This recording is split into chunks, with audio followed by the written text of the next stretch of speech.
Hello everyone, welcome to mobile বাজ। আজকে আমি কথা বলবো রিয়েলমির আপকামিং স্মার্টফোন রিয়েলমি 11 এই স্মার্টফোনটি নিয়ে।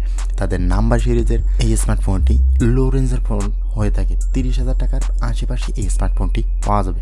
এখানে হয়তো তাদের নাম্বার 11 সিরিজে 8GB র্যামের বদলি হিসেবে 12GB র্যাম ইউজ করতে পারে। তো এই স্মার্টফোনটি সম্পর্কে পুরো ভিডিওতে আলোচনা করব। বেশ ভালো কোয়ালিটির ডিসপ্লে, বিগ র্যাম এবং ভালো চিপসেটের সাথে এসেছে এই স্মার্টফোনটি। তো কথা না বাড়িয়ে ভিডিওটি শুরু করা যাক। প্রথমে যদি এই স্মার্টফোনের ডিজাইন এবং বিল্ড কোয়ালিটি নিয়ে কথা বলি, তাহলে বেশ বেটার ডিজাইন এবং বেশ কোয়ালিটিফুল ডিজাইন থাকছে এই স্মার্টফোনটিতে। লেদার ফিনিশের ফোন হওয়াতে বেশ লুকিংয়ের দিক থেকে অসাধারণ। ফোনটির ক্যামেরা কাটআউটটি দেখলেও বেশ অসাধারণ এবং আনকমন একটি ডিজাইন মনে হবে। দেখেই বেশ চমৎকার মনে হয় এই স্মার্টফোনটির ডিজাইন। তো ফোনটির আউটলুক নিয়ে মনে হয় না কেউ অসন্তুষ্ট থাকবে। ফোনটির ওয়েট থাকছে 182 গ্রাম এবং ফোনটির থিকনেস 7.9 মিলিমিটার। বেশ লাইট ওয়েট এবং স্লিম একটি স্মার্টফোন।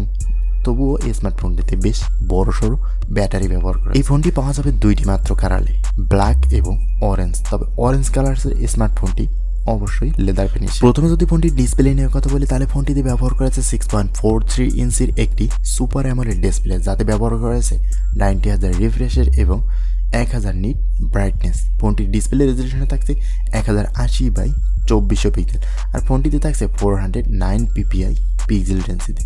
তো এই বাজেটে স্মার্টফোনটি বর্তমান মার্কেট বিবেচনায় বেশ ভালো কিছুই অফার করেছে।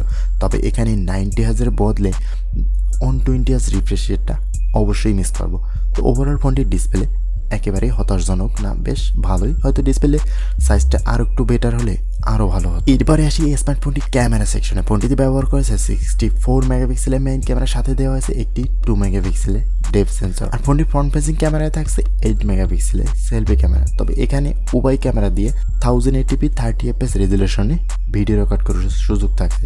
মিস করা অবশ্যই 4K রেজুলেশনটা, কারণ এরকম বাজেটে অবশ্যই সবাই চয়েস করে 4K রেজুলেশনে ভিডিও রেকর্ড করার অপশন এবং EIS এর সাপোর্ট। এরপরে আসি স্মার্টফোনটির পারফরমেন্স। স্মার্টফোনটিতে চিপসেট হিসেবে ব্যবহার করেছে 6020 একটি 7 ন্যানোমিটারের চিপসেট, যাতে CPU হিসেবে থাকছে 2.2 GHz অক্টাকোর এবং GPU হিসেবে থাকছে Mali G57MC2। আর ফোনটি পাওয়া যাবে একটি মাত্র ভেরিয়েন্টে, 12GB এবং 128GB। আর ফোনটি রান করবে Realme UI 4.0 এর সাথে Android 13। তো পারফরমেন্স সেকশনে বেশ ভালো একটি প্রসেসর, একেবারে নতুন প্রসেসর, যেটি দিয়ে আপনি গেমিং ভালো হার্ড কাজগুলো বেশ অনায়াসেই করতে পারবেন। র্যাম রোম বেশি হওয়াতে বেশ বেটারভাবে ইউজ করতে পারবেন। আর ফোনটিতে থাকছে 5000 mAh একটি ব্যাটারি এবং দেওয়া হয়েছে 33 ওয়াটের ফাস্ট চার্জার। তো 30,000 টাকা বাজেটে বেশ ভালো কিছুই অফার করছে। আদার্স ব্র্যান্ডের দিক তাকালে এই ফোনটির দিকে একেবারেই খারাপ বলা যায় না। এরপরে এই ফোনটিতে ব্যবহার করা হয়েছে আন্ডার ডিসপ্লে ফিঙ্গারপ্রিন্ট, যেটা সবারই চয়েস। তো ওভারঅল এই স্মার্টফোনটির পারফরমেন্স এবং বাজেট অনুযায়ী স্মার্টফোনটি যদি লঞ্চ হয়, তাহলে আমার মনে হয় একটি বেটার ফোন হতে যাচ্ছে।